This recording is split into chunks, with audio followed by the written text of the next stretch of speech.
Bonsoir à tous, il est 19h50, bienvenue dans votre journal. Tout de suite, les titres de l'actualité de ce jeudi 8 juillet. Relations internationales, gage de coopération, les ambassadeurs de plusieurs pays ont présenté leur lettre de créance au chef de l'État, Alassane Ouattara. Et deux localités coupées l'une de l'autre sans aucun accès terrestre après la chute d'un pont. Plus de détails dans ce journal. Et ce soir, en marge de la célébration de la journée africaine de la lutte contre la corruption, nous recevrons en plateau Siaka Bakayoko, conseiller spécial du président de la Haute Autorité pour la bonne gouvernance. Le président de la République, Alassane Ouattara, a reçu ce jeudi au palais présidentiel au Plateau les lettres de créance des ambassadeurs du Nigeria, de la Thaïlande, d'Autriche, du Koweït et de la République tchèque. Ces diplomates se sont engagés à travailler au renforcement des liens de coopération entre leurs pays respectifs et la Côte d'Ivoire. Pierre Dipomélin et Fulgence Kissiedou. 5 ambassadeurs nouvellement affectés en Côte d'Ivoire. Martin Sekom Adamou du Nigeria, Nippon Pechporn Prapas de Thaïlande, Gerline Pachinger d'Autriche, Mohamed Abdullah Al-Khalidi du Koweït et Jean Foury de la République tchèque ont présenté leur lettre de créance au président de la République Alassane Ouattara. Ces diplomates ont chacun salué la qualité des relations de coopération qui existent entre leurs pays respectifs et la Côte d'Ivoire. Ils ont aussi pris l'engagement de renforcer et diversifier cette coopération. On s'est mis d'accord qu'on va promouvoir particulièrement les relations économiques dans des secteurs de construction, de l'infrastructure, de l'énergie renouvelable, de la formation. Il a exprimé son désir pour que nous puissions renforcer nos relations diplomatiques dans divers domaines. Nos relations bilatérales devraient être renforcées. Les relations entre le Royaume de Thaïlande et la Côte d'Ivoire se sont renforcées, ont atteint un apogée lorsque la Thaïlande a nommé comme consul honoraire M. Ehsan Adjazi en Côte d'Ivoire. Le président Ouattara, à son tour, a eu un mot pour chaque ambassadeur et son pays avant de leur souhaiter une excellente mission en Côte d'Ivoire. Votre présence ici, en dépit de cette situation contraignante, est le témoignage éloquent de votre engagement à servir les nobles intérêts de vos États et bien sûr de vos qualités personnelles qui sans doute ont contribué à votre désignation à ces hautes fonctions. Je voudrais saisir l'occasion de cette heureuse circonstance pour vous adresser mes chaleureuses félicitations pour ce choix porté sur chacune de vos personnes par vos chefs d'État respectifs afin de les représenter auprès de la Côte d'Ivoire. Le chef de l'État ivoirien a également présenté à ses hôtes les atouts de la Côte d'Ivoire, la situation politique et les programmes de développement en cours. Et cela fait exactement un an, jour pour jour, que l'ancien Premier ministre ivoirien Amadou Gon Coulibaly n'est plus. La Côte d'Ivoire se souvient de l'homme politique. Le Rassemblement des Oufouettistes pour la démocratie et la paix, sa famille politique, a initié une série d'activités en hommage à l'illustre disparu, Salif Alekwe. La Côte d'Ivoire se souvient de son défunt Premier ministre Amadou Gon Coulibaly. C'est le 8 juillet dernier, après un conseil des ministres, que l'ex-locataire de la primature a succombé des suites d'un malaise. Amadou Coulibaly est mort à la tâche. Plusieurs activités sont en cours pour honorer l'homme. Une exposition photo retraçant les grands axes de sa vie, un hommage officiel ce jeudi, 2 cérémonies religieuses, l'une à la grande mosquée de la Riviera Golf jeudi soir et la messe d'action de grâce dimanche à la paroisse Bon Pasteur de la Riviera 3. Un concert hommage du monde artistique est au programme. Le siège de l'Institut politique qui porte son nom sera inauguré vendredi. Dans la foulée, le directeur général d'Afrique Magazine Ziad Liman et le journaliste écrivain Venance Conan, directeur général de Fraternité Matin, ont présenté un ouvrage autobiographique dénommé « Le cœur et l'esprit ». De l'homme, l'on retient un patriote, un acharné au travail, un exemple de loyauté et de fidélité. C'était un homme de mission et donc il a mis sa vie dans les pas du président Alassane Ouattara. Et donc il y a aussi 30 ans de compagnonnage, plus de 30 ans de compagnonnage politique. Et ce livre est aussi le récit de ce compagnonnage. Amadou est né pratiquement avec l'indépendance de la Côte d'Ivoire. Et les grandes étapes de sa vie sont en fait les grandes étapes de l'histoire de la Côte d'Ivoire.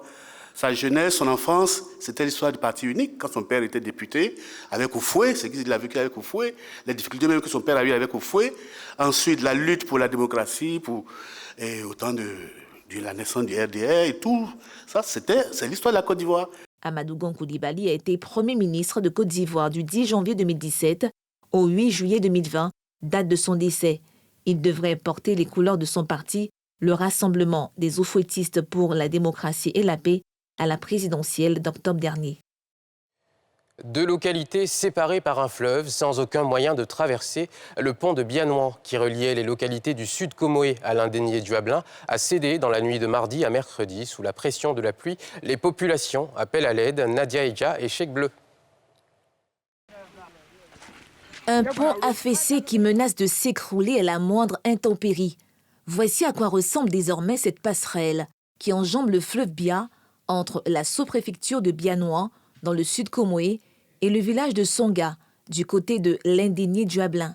La pluie a eu raison de cette infrastructure importante dans l'économie de cette zone fortement agricole. Chez les producteurs, c'est l'angoisse. On n'a pas un autre moyen. Depuis que le pont est coupé, nous sommes derrière. Nos parents qui sont bianois, les plantations aussi sont derrière.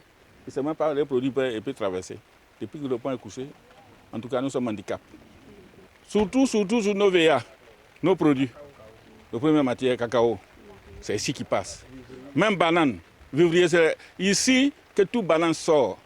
Malgré une pluie, la crainte d'être définitivement enclavés a sorti de leurs abris ces jeunes. Face aux dégâts, ils tentent de trouver une solution palliative. On est en train de nettoyer de l'autre côté, de peur pour ne pas qu'il y ait un accident. Donc, on va créer une voie. C'est-à-dire qu'on sera obligé de traverser les personnes en pirogue. C'est encore risquant, mais on est obligé de le faire. Si on ne va pas, on fait comment pour manger? Donc voilà la seule solution que nous voulons traiter actuellement. Autre conséquence de cet événement malheureux, la fraction de la conduite d'eau potable qui a entraîné l'arrêt de l'approvisionnement de ce liquide vital. Vous voyez le tuyau qui est là.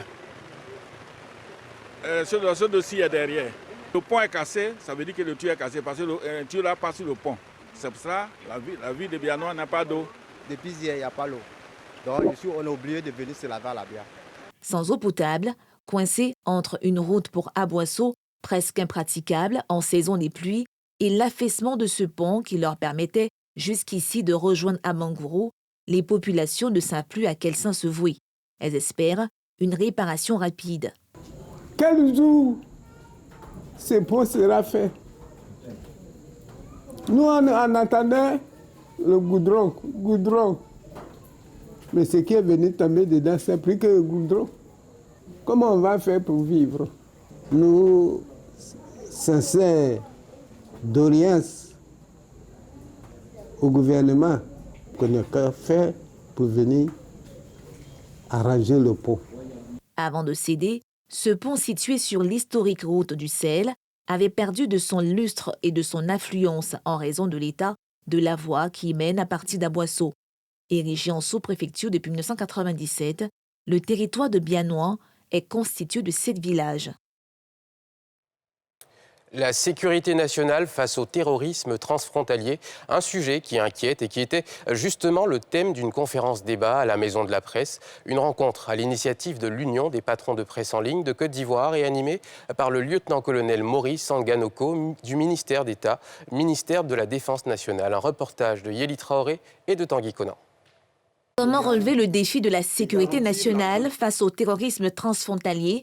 C'est le thème débattu par la dernière édition de Face à la presse de l'Union des patrons de presse en ligne de Côte d'Ivoire. Eh bien, Face à la presse, c'est une tribune que l'Union des patrons de presse en ligne de Côte d'Ivoire a initiée pour permettre à toutes les personnes ressources de tous les secteurs de pouvoir débattre d'un sujet d'actualité, un sujet d'intérêt public devant les journalistes. Et aujourd'hui, la question qui était au cœur donc, de ces échanges, c'est la sécurité nationale face au terrorisme transfrontalier. C'est un représentant du ministère d'État, ministère de la Défense, qui a entretenu l'auditoire sur le thème de cette édition qui arrive à point nommé avant d'engager une série de questions-réponses. Face aux incursions des groupes armés terroristes, à ses frontières, la Côte d'Ivoire pourra préserver son intégrité territoriale et garantir la tranquillité de ses populations en s'arc-boutant au trépied de la stabilité politique,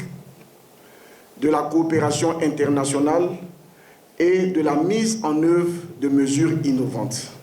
À noter que cette édition de Face à la presse de l'Union des patrons de presse en ligne de Côte d'Ivoire était placée sous l'égide du ministère d'État, ministère de la Défense, et intervient dans un contexte d'attaques terroristes, notamment dans le nord du pays. Et la journée africaine de lutte contre la corruption est célébrée chaque 11 juillet. Il s'agira de la 5e édition cette année qui sera inscrite sous le thème « Communauté économique et régionale, acteur essentiel de la mise en œuvre de la Convention de l'Union africaine sur la prévention et la lutte contre la corruption ». Et en Côte d'Ivoire, nous disposons justement d'une autorité indépendante à cet effet. Il s'agit de la Haute Autorité pour la bonne gouvernance. Et ce soir, nous recevons Siaka Bakayoko. Bonsoir. Bonsoir, M. Accro. Vous êtes conseiller spécial du président de la Haute Autorité pour la bonne gouvernance. Peut-être que vous voulez, en introduction, nous rappeler les fonctions de cette Haute Autorité. D'abord, merci d'abord, M. Accro, pour l'invitation que vous m'avez faite et d'avoir l'opportunité donc de parler de la journée africaine de lutte contre la corruption et aussi présenter notre institution. C'est une institution indépendante administrative, dotée de la personnalité morale et de l'autonomie financière. Et notre rôle essentiel, c'est de prévenir et de réprimer la corruption et les infractions assimilées. Nous avons dans cette mission presque 18 objectifs. Moraliser la vie publique, sensibiliser les Ivoiriens, créer des conditions adéquates pour une bonne gestion des finances publiques et aussi obtenir la déclaration du patrimoine des élus, entre autres, bien sûr. Pour résumer, donc. Alors, les Ivoiriens n'ont pas confiance dans leurs dirigeants. Ils perçoivent la corruption chez tous les agents de l'État. C'est le résultat d'une enquête d'Afrobaromètre qui date donc de mai 2020.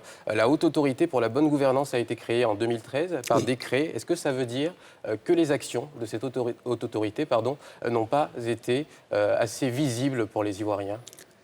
La Haute Autorité, comme vous l'avez si bien dit, M. Accro, a été créée en septembre 2013. Et elle a commencé effectivement à travailler en 2015, ce qui nous fait aujourd'hui 6 ans. 6 ans. Et nous avons fait des avancées significatives. Soyons très prudents avec les Afrobaromètres, Transparency International. Ce sont des perceptions qui ne valent qu'à un moment donné. Lorsque vous avancez dans le temps, ces perceptions peuvent varier. Aujourd'hui, vous direz que ça a changé, les Ivoiriens ont confiance dans leurs dirigeants. Je peux vous le dire, parce que, vous voyez, la corruption, il ne faut pas l'approcher comme une bassine où il y a de l'eau. La corruption est transfrontalière. À la fois, elle affecte la Côte d'Ivoire, elle affecte la sous-région, elle affecte le monde. Et pendant que nous faisons des avancées significatives en Côte d'Ivoire, les mauvais gars qui sont à l'extérieur avancent également. Donc ça demande des actions concertées pour aller vers des résultats probants. Alors, est-ce que vous direz aujourd'hui que dans les attributions qui vous sont données, vous avez parlé de la déclaration de patrimoine. Est-ce que certaines autorités, par exemple, aujourd'hui, en fonction, n'ont pas fait leur déclaration de patrimoine? Est-ce qu'on est sûr que tout va bien? Tout va bien. Attention, lorsque j'ai parlé de notre mission, j'ai parlé de la prévention et de la répression. Donc, notre mission, d'abord, c'est une mission d'éducation, de sensibilisation. Quand nous avons commencé en 2015, nous étions à 0 déclaration du patrimoine. Aujourd'hui, nous sommes à 78% des élus. Il y a encore des récalcitrants, donc. Bon, je ne dirais pas des récalcitrants, puisque nous travaillons ensemble avec la sensibilisation et l'éducation, et je peux vous garantir, et d'ici 2 à 3 ans, nous pourrons nous retrouver à 100%. Alors justement, ce qui se dit, c'est que les Ivoiriens n'arrivent pas à s'approprier cette autorité de la haute, de la bonne gouvernance qui a été créée à dessein pour eux, pour un mieux vivre. Qu'est-ce qu'il faut changer aujourd'hui? Qu'est-ce qu'il faut leur apporter comme clé? Je vais leur dire que la haute autorité est leur instrument. Et en plus de la haute autorité, nous avons également d'autres instruments, comme l'Agence nationale de régulation des marchés publics, nous avons l'Inspection générale des finances, nous avons la cellule nationale des transactions financières. Il y a tout un arsenal qui existe et j'encouragerais les Ivoiriens à s'approcher de ces instruments et les connaître. Mieux les connaître et comprendre leur mission, et cela va leur permettre de s'approprier beaucoup plus la bataille qui est faite contre la corruption. Je peux vous dire déjà que nous avons une nouvelle loi qui protège ceux qui font les dénonciations. Ce qui veut dire aujourd'hui... Ah oui. Ce qui veut dire aujourd'hui que l'Ivoirien, où qu'il soit, peut dénoncer les actes de corruption ou d'effraction assimilées qu'il a notés, qu'il a observés. Et en toute impunité, il sera protégé. Nous avons également un numéro vert, 800-811, que les Ivoiriens peuvent appeler. Donc, il demande que les Ivoiriens fassent le saut qualitatif allant vers ces agences-là pour se faire comprendre et nous allons agir en conséquence. Alors, suite à des investigations préliminaires sur la gouvernance de certaines entreprises de l'État, il a été décidé de diligenter des audits sur la base des conclusions des premières investigations et dans l'attente donc des résultats de ces audits. Certains responsables de ces structures font l'objet aujourd'hui de suspension à titre conservatoire. Est-ce que c'est un signal qui est envoyé? Est-ce que la récréation est terminée, vous diriez? Je vais faire d'abord une mise au point ici. L'audit est une démarche normale. Normale. Dans toute société. Mais pas la suspension. J'arrive. L'audit fait partie de la méthode de gestion d'un État organisé, comme la Côte d'Ivoire.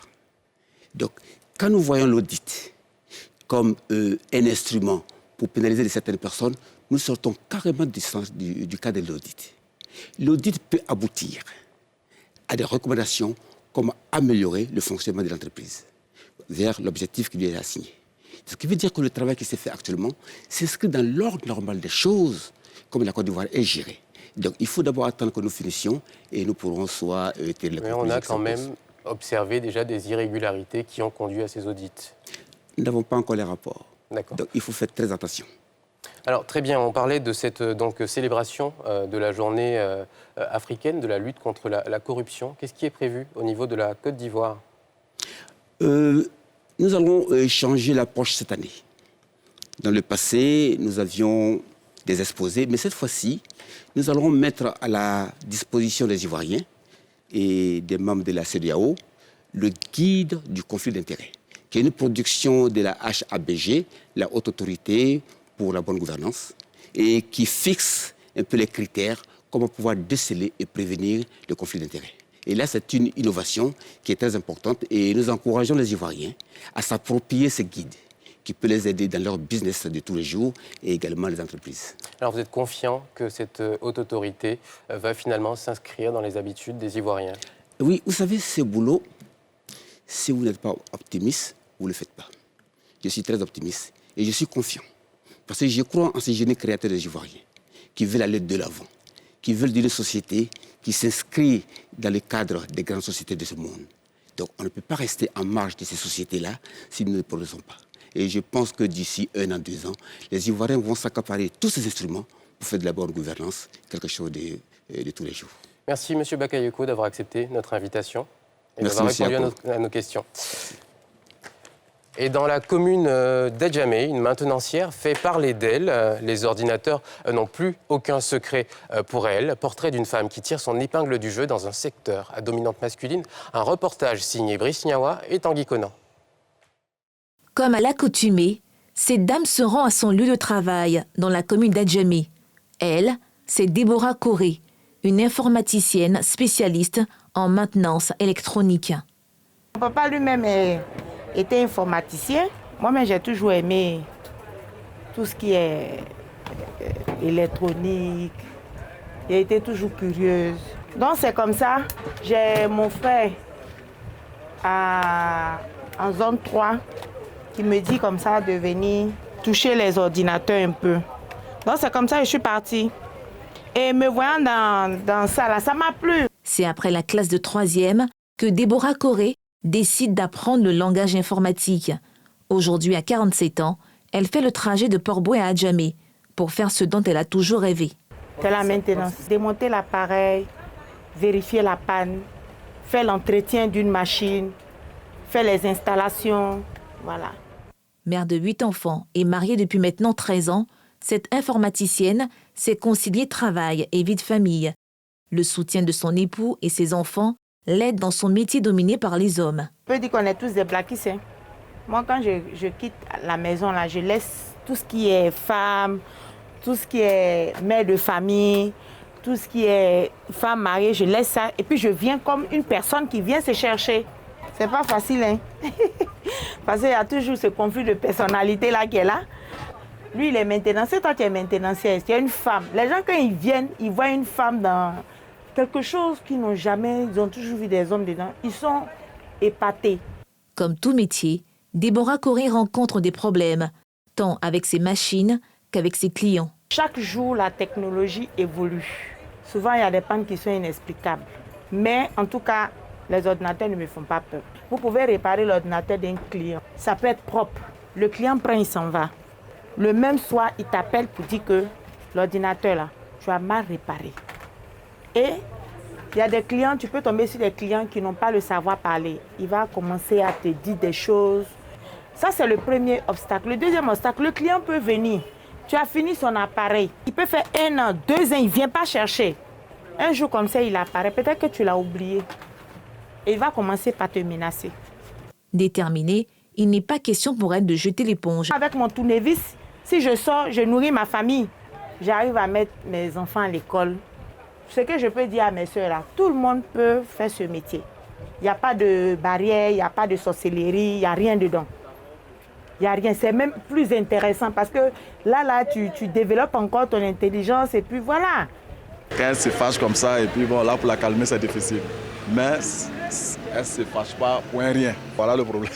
Son problème, c'est ça. Aujourd'hui, je suis venu réparer mon ordi parce que depuis hier, j'essaie d'allumer, ça ne démarre pas. Donc, je l'ai appelée à la veille, elle m'a dit, passez, va voir. Et je suis venu, elle a regardé, elle a fini de faire ce qu'elle devait faire. Donc, je suis satisfait. Cela fait 15 ans que Déborah Corée exerce ce métier de maintenance. Elle prévoit ouvrir un centre de formation féminine en informatique afin de faciliter l'insertion sociale des femmes déscolarisées et passionnées du métier. Les vacances scolaires sont là. Comment occuper sainement le temps libre des enfants? C'est la question que se posent chaque année les parents d'élèves. Sport, jeux ou ateliers de musique. Des centres aérés vous proposent des solutions. Pierre Dipomélin et Eric Kimou nous conduisent dans un de ces espaces à Marcory. Apprendre en jouant. C'est le sens de ces ateliers pour enfants organisés dans cette école à Marcory, zone 4. Au programme, de la musique, du sport, de la peinture et du coloriage. Une occupation saine pour les enfants, mais surtout une garderie pour les parents en cette période de longues vacances scolaires. Tous les matins, Sylvie Kofi accompagne ses 2 petites filles, pensionnaires dans ce centre aéré. Pour elle, il est difficile pour les enfants de s'épanouir à la maison. Il leur faut des espaces adaptés. Je pense que l'enfant a besoin d'un espace. Un espace parce qu'aujourd'hui, nous connaissons un peu nos maisons, c'est-à-dire que les locations, c'est un peu compliqué. Il n'y a vraiment pas d'espace pour que l'enfant puisse s'épanouir. Donc, il y a un cadre adéquat pour cela, c'est en ce sens que nous sommes là. Aujourd'hui, flûte et piano en atelier. Virginie, l'animatrice de cet atelier, est professeure de musique. Ici, le ludique est prééminent et chaque enfant a droit à une oreille attentive. Aujourd'hui, on a appris comment jouer au piano. La maîtresse nous a aussi montré la clé de sol et aussi elle nous a montré la clé de fa. Ça m'amuse et puis c'est pas trop difficile. On essaie d'alléger, c'est pas trop solfège, rythme, non. Ils voient juste les notes et puis après on va sur le piano et ils essaient de jouer, de reconnaître la note et reconnaître aussi la note sur le piano. Dès que nous sommes sur le piano, tu vois, eux tous ils viennent, je vais jouer, maîtresse à mon tour et tout ça. Vraiment, il y a le côté ludique, il y a le côté amusement qui est là, qui transparaît. C'est une journée bien remplie pour les enfants qui touchent à tout. Après la séance musique, place au coloriage. Mais c'est la même chose, c'est la même couleur. Je suis un bébé. À la pause déjeuner, cette mère de famille vient voir ses enfants. Ce centre aéré est sa solution pour éloigner ses enfants des écrans et tablettes. Vu qu'il y a beaucoup d'activités, il y a la musique, il y a le sport et d'autres activités encore, donc c'est mieux pour elle d'être dans un environnement sain plutôt que de rester à la maison à faire des bêtises ou embêter un peu tout le monde, on va dire. Là, j'ai ramené à manger parce que c'est le midi, et j'ai ramené à manger et à 15h30, je viendrai les chercher. Le sport est l'une des rubriques les plus appréciées par les vacanciers. Je m'amuse bien au basket. Je me fais des amis, ça me plaît, je m'amuse bien ici. Le coach sportif est aussi l'initiateur du centre aéré. Dans certains quartiers, on a les enfants qui sont oisifs par moment. Et avec cette prolifération de cybercriminalité, de jeux très dangereux, donc je me suis dit, pourquoi ne pas encadrer sainement nos enfants pendant les vacances? Et j'ai remarqué que c'est les tout petits qui sont à la traîne et c'est eux qui sont plus vulnérables à ces choses-là. Donc je me suis dit, essayons un centre aéré, puisqu'il n'y en a pas dans notre zone, on va voir ce que ça va donner. Nous recevons des enfants de différents horizons, un brassage culturel, et puis ce que les enfants n'ont pas pu avoir pendant l'année scolaire, essayer de leur donner ça. Dire aux enfants qu'après l'éducation, ce n'est pas la classe seulement qui fait l'éducation, c'est un complément de tout. Ces lieux de divertissement pour enfants se multiplient à Abidjan au grand bonheur des pensionnaires. Mais les voyages à l'extérieur comme à l'intérieur du pays sont aussi des options sur la table des parents. Et ce soir, NCI Reportage vous propose une immersion au cœur de 2 conflits fonciers, occupation, vente ou accaparement illégal de terre, un extrait. Vous êtes qui en fait Moi j'ai joué l'intermédiaire, c'est-à-dire celui qui a fait le lotissement.